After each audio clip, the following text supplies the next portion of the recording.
Si Senator Loren Ligarda, mga kababayan, is sounding the alarm of a possible creeping invasion ng China dito po sa atin. This is in relation sa investigasyon ng Senado, mga kababayan, kay Bamban Tarlac Mayor Alice Go.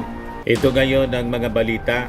Sabi diyan, Hontiveros shows papers linking Go and Lin Wenyi. Ligarda fears creeping invasion. Para niya, Mr. Maravillas, lalong nagiging seryoso at misteryoso itong kasong nagbabagang mga balita at pagtalakay sa mga isyu ng lipunan. Bulsa, opinyon, banat at paglalantad sa katotohanan. Bulsa, what you see is what you get. You decide.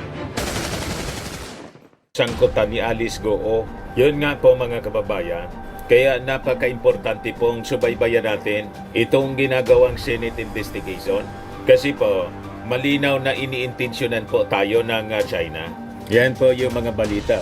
Ligarda fears creeping invasion of China amid probe on Bamban Mayor Go. Kahit last year pa, mga kababayan, gano'n na yung paniwala ng ating mga members ng Congress sa House of Representatives po. O yan po, December 12, 2023, Chinese engaged in creeping invasion of the Philippines via land purchases, sabi po ni Congressman Ace Barbers. And alam niyo ba, mga kababayan, hindi lang ito nangyayari dito sa atin kasi ang objective ng China po is to change the new world order. To change the old order para, hindi the new world order. To change the world order. At gusto niyang palitan, mga kababayan, yung Western powers. Kaya yung pangingialam po ng China sa ibang mga bansa all throughout the world, naging policy na niya. Ayan po, report siya ng The Economist. Yan The Economist report, the world divided. Special report, a new order. China wants to change or break a world order set by others. But before ko, mga kababayan, bigay sa inyo yung full story ng mga balitang yan, click subscribe muna dito sa ating YouTube channel and hit the notification bell para lagi po kayong updated sa mga kaganapan dito sa ating bansa. Like and share na rin po ninyo ng ating video. At huwag na rin po ninyo na skip yung ating mga commercial ads para tuloy-tuloy lang ang pag-unlad ng bagong Pilipinas. Sa mga naganap ng malinis and spacious fitness gym, pumunta na lang po kayo sa aming Colossal Fitness Gym. We also offer Grab car rental with our brand new 2023 model ng Toyota Innova. We also accept booking for those who are planning to travel via PAL, Cebu Pacific, and other airline companies, local and international, and Meralco Bills, Aleco Bills, PLDT, etc. Ang Colossal Fitness Gym is located at 3rd floor Security Bank Building, Lanco Business Park, Legazpi City, Albay. For inquiries, look for Gilon Maravillas. Contact number 0966-802-0949. Lagi na pong matao sa amin. Na-set up na rin yung aming mga bagong gym equipments. May treadmill na rin po kami. Ito naman po yung bago naming product na binibenta online. Eye Glow Serum, whitening po siya. Tingnan ninyo yung epekto sa aking anak na architect before and now. Yung mga inquiries po ninyo, dumiretso na lang kayo sa kanyang Facebook account, Riz Maravillas. Ito naman po, Firmax Firming and Lifting Cream, pinapahid po sa mga pulses and affected area. Mainam po siya sa mga pains, mga paninigas na mga kaso-kasuan. Pinapahid-pahid lang po siya sa mga pulses. Ito naman po, Automax Radiant Serum. Sa mukha naman yung application. Anti-aging po siya. You will look 10 years younger than your age. Sa mga cancer patients naman po, baka lang gusto ninyo itong itry. Ningxia Red Mix Fruit Drink. Hindi man po siya gamot, food supplement siya. Kaya lang, gawa siya, mga kababayan, sa goji berry. Yung goji berry may anti-cancer properties. Yung mga inquiries po ninyo, dumiretso na lang kayo sa aming messenger sa Facebook para masagot namin agad. Ayos pa? Ayos na ayos niya, Mr. Maravillas. Nakita ninyo kung bakit agresibo po ang China. Hindi lang po dito sa atin, all throughout the world. Kaya tama yung ginagawa ng ating Pangulong Bongbong Marcos to engage our allies, our friends all throughout the world.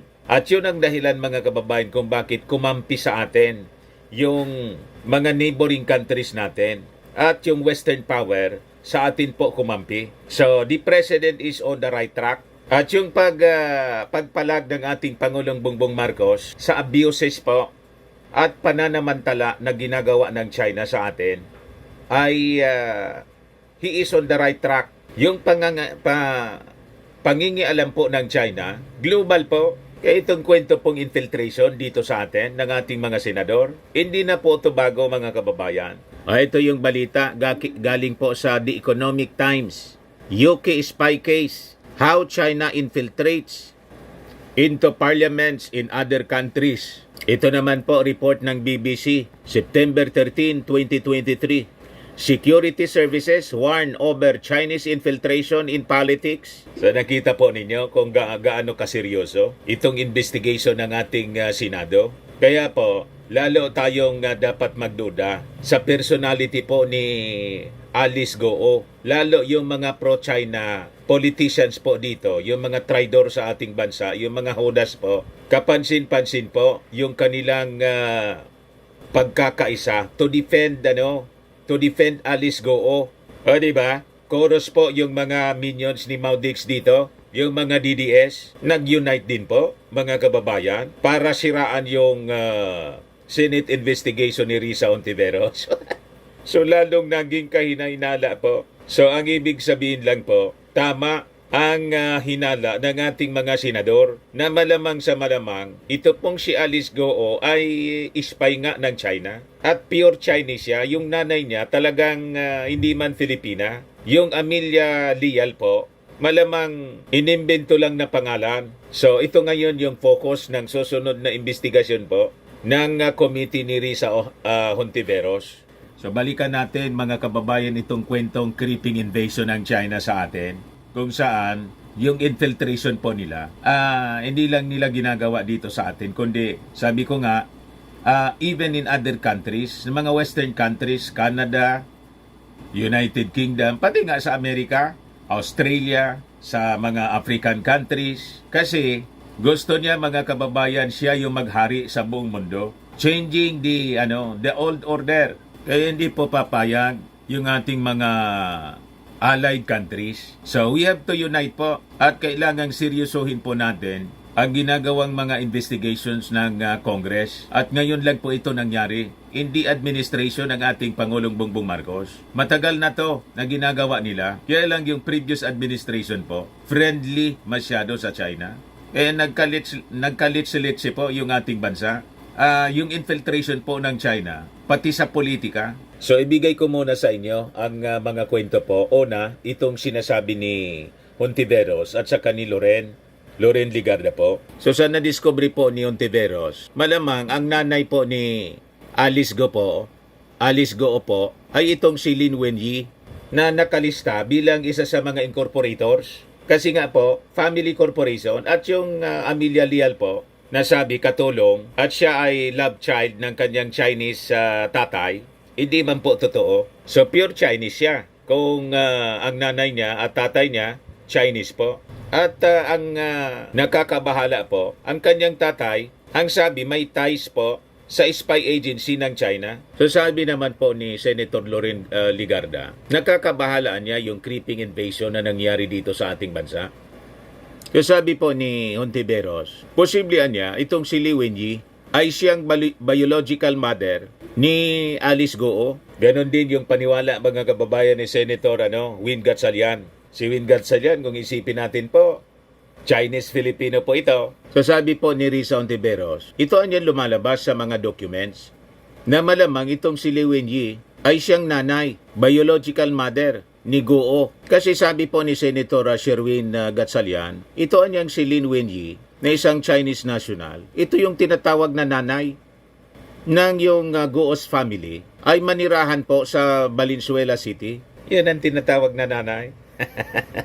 Seka baga. Sabi naman po ni Senator Loren, ito ang yung issue surrounding Bamban Mayor Alice Goo are not only a very serious national concern but could could also be a creeping invasion. Ano anya, Mr. Maravillas, ang tingin mo? Tama daw yung paniwala ni Loren? Tingin ko po, tama yung duda po ng ating mga senador. Kasi po, ganun ang strategy ng China. Sabi ni Loren, nakikita natin na hindi naman manggagaling na sa karagatan o sa ere ang mga invasion ngayon. Mismo, mga kababayan, ang ginagawa ng China, infiltration ng local politics, hindi economy. Una, they're posing as tourist muna. Tapos, nakikipag-sabuatan, they're using money para i-bribe yung mga officials. Nakakuha po sila ng mga peking dokumento, pati birth certificate po. Ito ngang si Alice ko, bigla na lang lumitaw.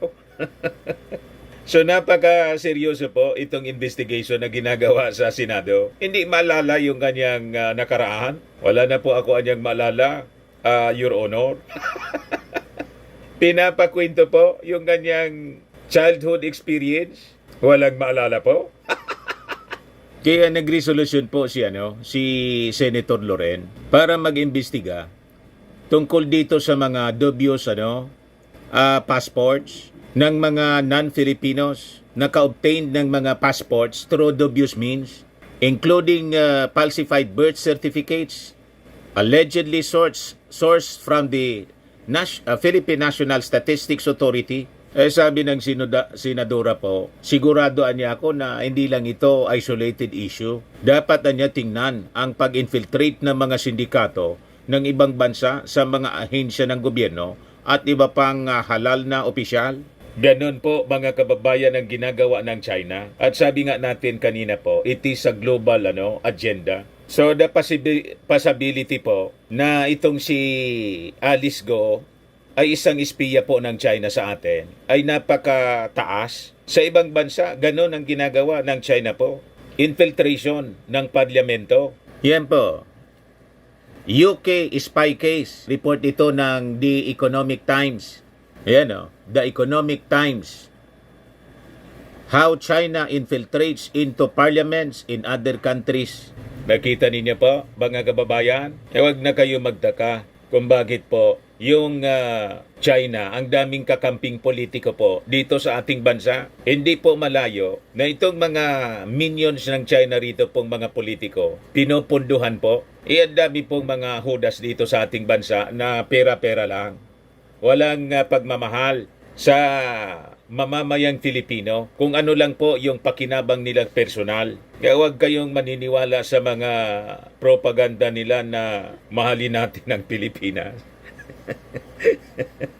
Hindi po nila mahal ang Pilipinas. Mas mahal nila si Xi Jinping, mga kababayan. Mahal nila yung kwarta na binibigay po para sa kanilang mga political ambition po rito sa ating bansa. Kaya massive po yung kanilang propaganda. Alam na ninyo yung ating tinutukoy po. Kaya magiging very active po ang mga taong yan habang papalapit ang midterm election 2025. Lalo na po mga kababayan sa presidential election sa 2028. Yung mga Chinese po na mamakyaw na ng mga properties dito po sa ating bansa. Ayan sa Valenzuela, sa Parañaque City. Yung nireport natin kahapon. Yan po.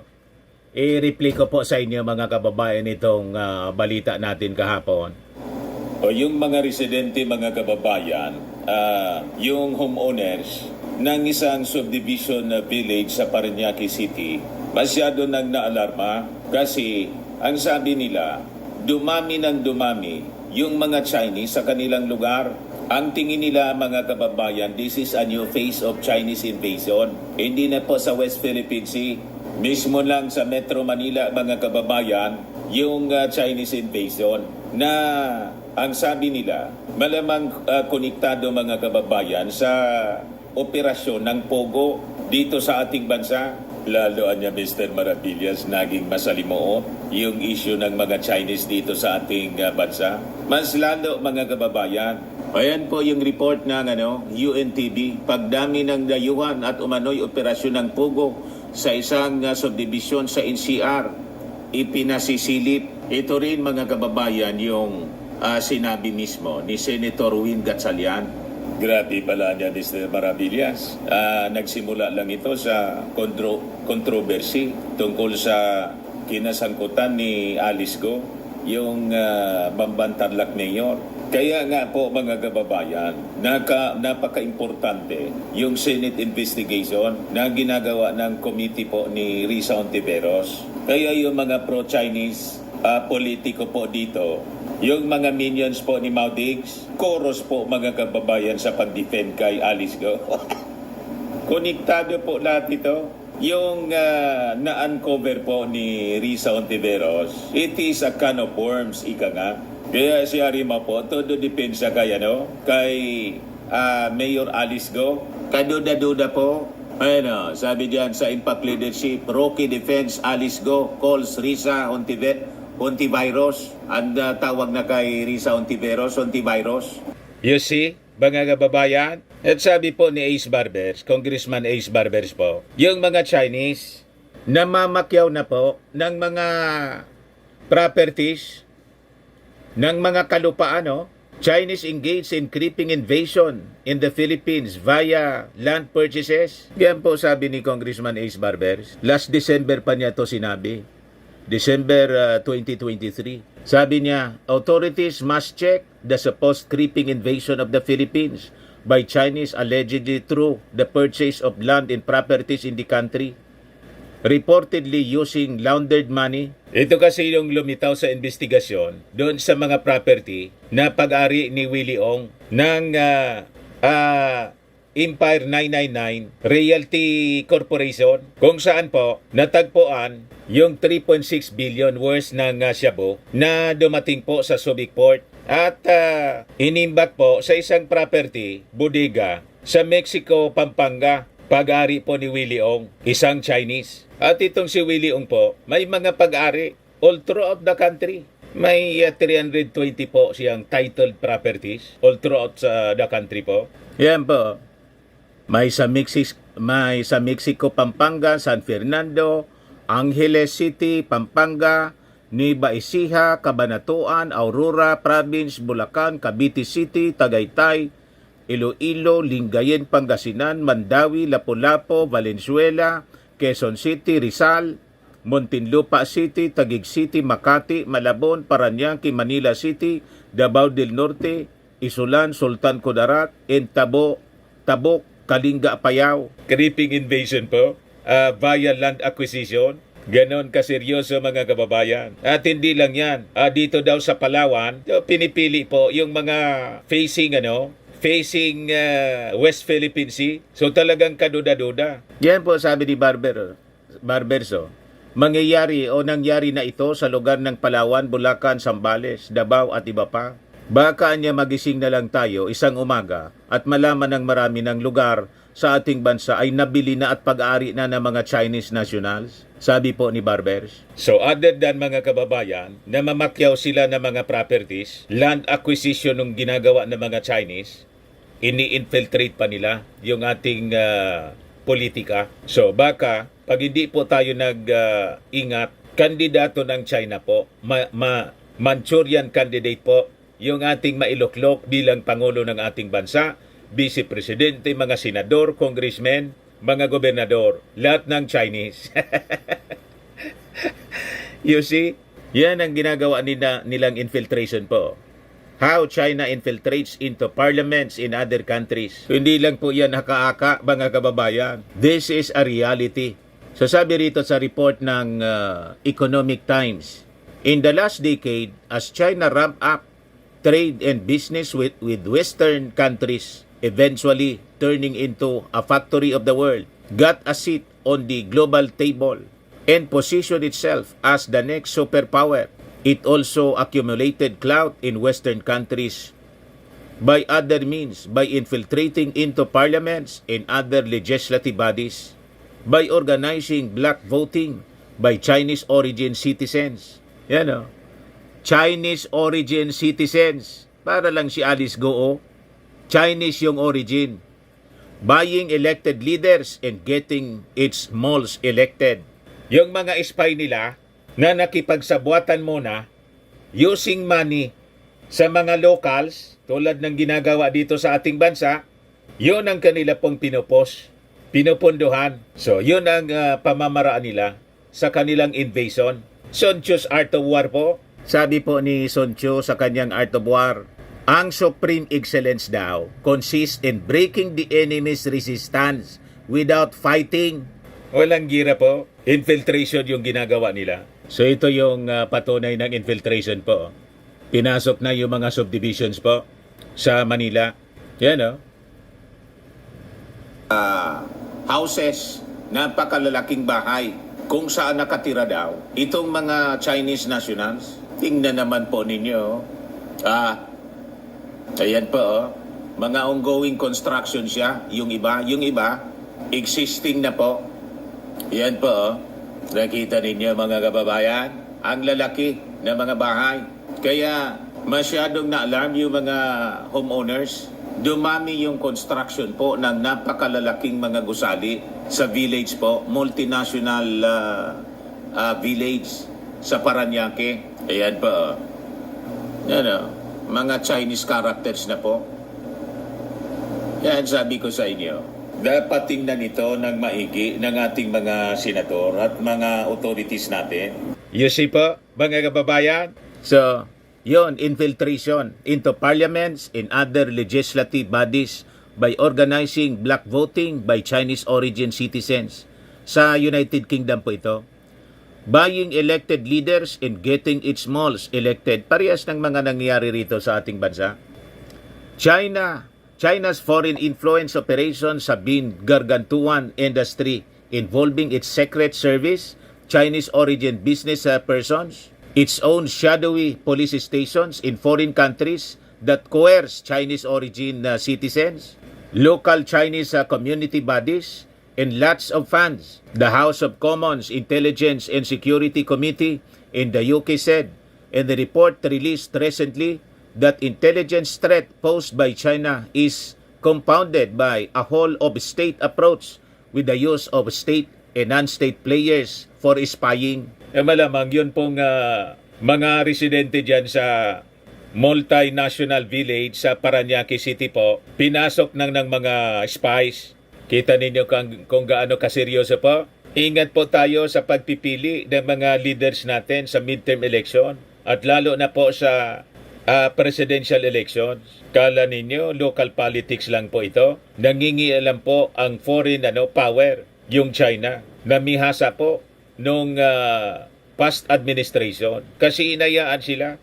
Yung suspect po doon sa shooting sa EDSA Ayala Tunnel, yung pinatay po yung driver, Chinese po. So bakit yun may baril, mga kababayan? Kaya na-trigger po si Congressman Ace Barbers. Gustong i-reimpose po yung death penalty. So anyway, ganun kalala ang sitwasyon natin with the Chinese infiltration dito sa ating bansa, in which sabi dito sa ating binabasang article, it is a global policy na ginagawa ngayon ng China to replace the old world order.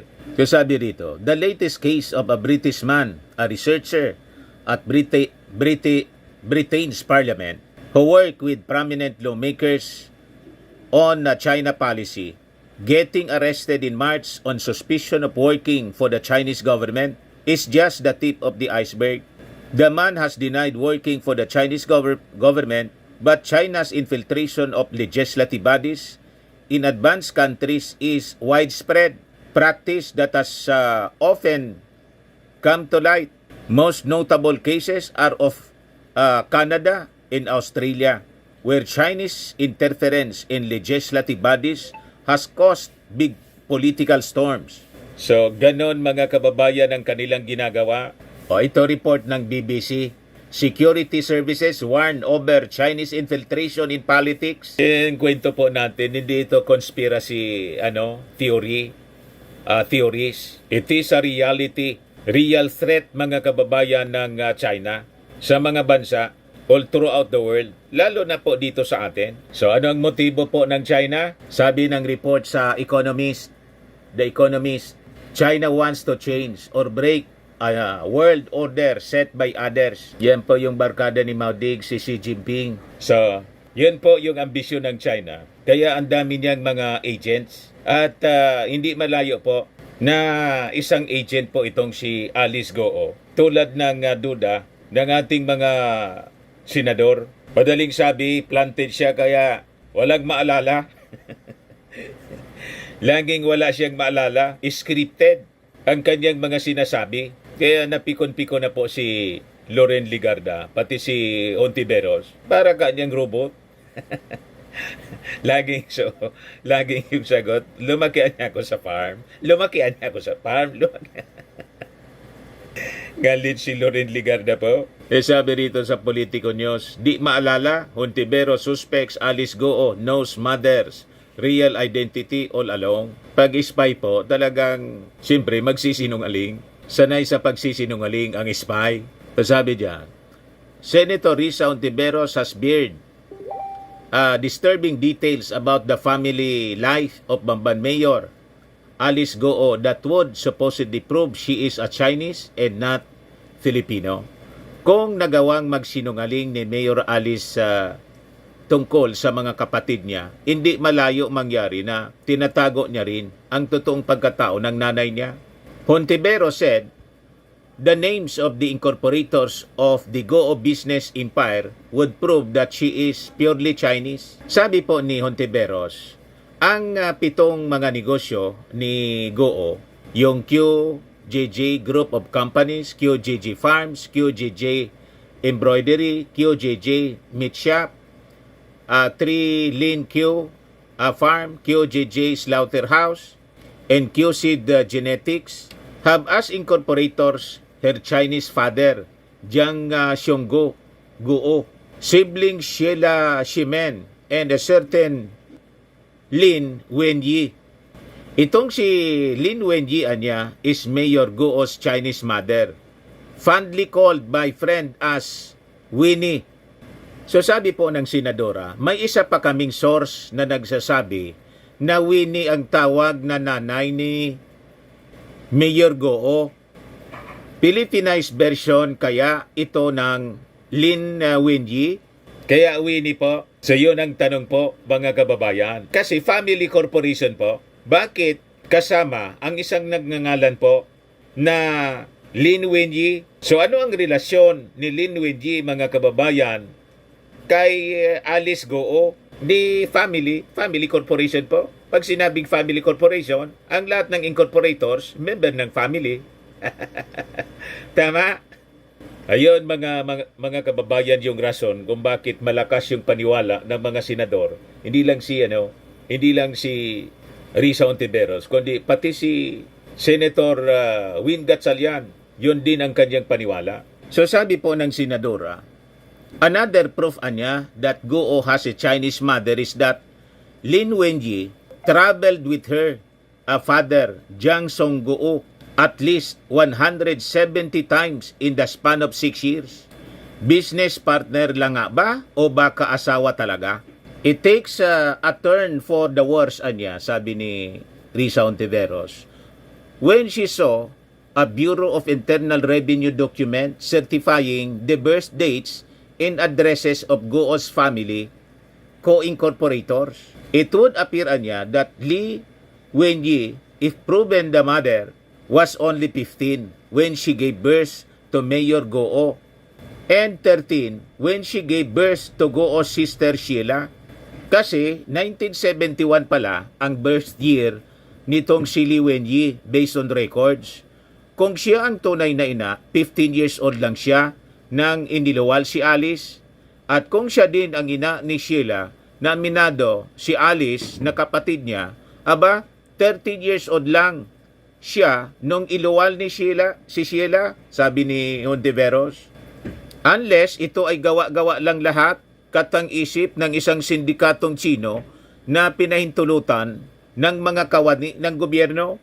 Dito sa ating bansa po, sa gobyerno, walang imposible basta. Di ba? Lahat nagagawa ng paraan. Money talks. Mayayaman po ito kasi sangkot sa money laundering. Kung ano-ano pang mga criminal activities po. Yan po, Senate deep dives into Go's alleged criminal ties. So ito yung magiging sentro ng susunod na investigasyon mga kababayan next Wednesday, June 5. So ang sentro ng investigasyon po yung sabi money laundering and links to the Pogo operations. So yun po yung susunod nating abangan mga kababayan. And the objective nito na investigasyon po, makapag-craft ng batas para maiwasan po yung future occurrence ng ganitong mga uri ng problema na may relasyon po sa criminal activities dito sa ating bansa at lalo na po it threatens our national security. Consider na nila, i-recommend nila na ginagawa itong investigation po para tundukan yung problema natin sa Pogo operation. Baga sa susunod pong mga taon, mga Chinese na lahat yung nakatira sa mga malalaking subdivision, yung mga Filipino, squatter na. Yan po, mga Chinese na yung pangalan. So you see, mga kababayan, seryoso po itong issue ng Pogo. Itong issue kay Alice Goo. Wag na kayong magtaka kung bakit po pati si Teresita Angsi nangialam. Ayan po si Teresita Angsi, Filipino-Chinese civic leader na nakilala po during the time of Fidel Ramos at Erap Estrada noong kasagsagan ng kidnapping ng mga Chinese. Yung nauso po yung kidnap for ransom. Sumikat itong si Teresita Angsi. Matagal na nawala sa limelight. Ngayon, nag-iingay siya. Sumasaklolo po kay Alice Go. Duda po, mga kababayan. But before ko ibigay sa inyo. So yun po mga kababayan, na-reply ko lang sa inyo yung portion nung discussion natin kahapon. Sabi ng mga nag-react po, dapat magbuo ang administrasyong PBBM ng isang departamento na tututok sa mga questionabling pagdami ng mga Chinese sa buong Pilipinas. Don't let any stranger na bibili ng lupa sa Pilipinas act immediately, Mr. President. Duterte government is the culprit of Pogo businesses, PBBM, Bagong Pilipinas. Go, go, go, cleanse our country, Philippines, PBBM, praying that God will take care of you always. Stop the Chinese tourists immediately. Si Teresita Angsi, isang pure Chinese. Iparating mo kay PBBM. Urgent, sir. Bakit inalaw na magkaroon ng landowner ang mga Chinese? Sana gumawa ang Senado ng resolusyon at ang Congress na not allowed ang mga dayuhan na bumili ng lupa sa bansa natin. Unti-unti tayong sinasakop nila, gising Pinas. Dapat iutos na ni PBBM na tanggalin lahat ng Pogo sa buong Pilipinas. Linisin ang gobyerno, ipaubaya sa presidente ang lahat, pumili ng tapat na mga kawani. Masikip na sila sa China, ayaw nila doon. Sa Pinas sila nagasik ng lagim. Kailangan paimbestigahan lahat yan, banta sila sa seguridad. Ipagtanggol natin at protektahan ang ating mahal na PBBM at ang ating mahal na First Lady Lisa Araneta Marcos and family. Ipagdasal po natin ang ating mahal na bansa. God, please protect and save our country, especially our Philippine territory in WPS and South China Sea. Kagagawan lahat ng Duterte yan. Huwag na natin iboto ang mga Duterte. Doon na sila sa Davao. Doon na lang sila sa Davao. Maudigs ang punot dulo ng lahat ng suliranin ng bansa ngayon. Kawawang PBBM, sobra-sobra ang pinaman ng problema na kailangan niyang ayusin. Pero sa kabila ng lahat, siya pa ang nilalait ng digong niyo. God bless and protect our beloved PBBM. Pati po ang House of Representatives o mga congressman, kailangan din nila mag-imbestiga. Huwag ipaubaya sa mga senador dahil maraming pro-China ang nakaupo sa Senado. Dapat paimbestigahan din yang mga naglalakiang gusali sa Paranaque. Baka sa susunod, magtayo na sila ng illegal dyan. Kalat na talaga ang mga Pogo sa bansa. Kahit na mga probinsya, marami na rin. Kaya nakakaalarma na ang pagkalat ng mga Chinese sa bansa. Kaya dapat nang tutukan ng mga mayors ang kanilang nasasakupan. Parang gasabwat ang ng mga insik, ang mga kawani ng assessor's office at mga lokal na politiko sa atin sa isyu ng land properties at building. Sana suriin kaagad na ng ating Pangulo. Sa Makati lang, napakarami mga Chinese Family Corporation. Halos kanila ang buong barangay, squatter yung mga legit na mga Filipino. Marami pang Chinese sa ibang panig ng Pinas, nakakaalarma sa ating national security. Kilos na po ang mga mambabatas please. Baka sa susunod halos sila na ang may-ari ng mga lupain sa Pilipinas. Kung sa karagatan nga nagagawa tayong bastusin ng mga yan dito pa kaya sa lupa, aksyon na po kayo. Balang araw sabihin ng Chinese, amin tong Pilipinas nyo.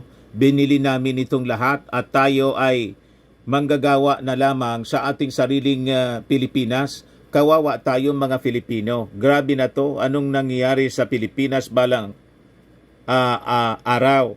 Kampi siya kay Goo dahil siguro sa pakinabang. Marami na nga mga nakatayo na mga arko sa mga Chinese ang design. Sinasanay na tayo mga Filipino sa ganon ng paningin. Magkaisa na po tayo at yung mga pro-China or makapili dapat kasuhan o paghuhulihin, pinagkanulot na po nila ang ating bayan. Imbestigahan din yung mayor dyan sa Parañaque at may-ari ng subdivision kung bakit nakapagpatayo yan ng construction ng mga di umano pogo building. Baka insik din si mayor.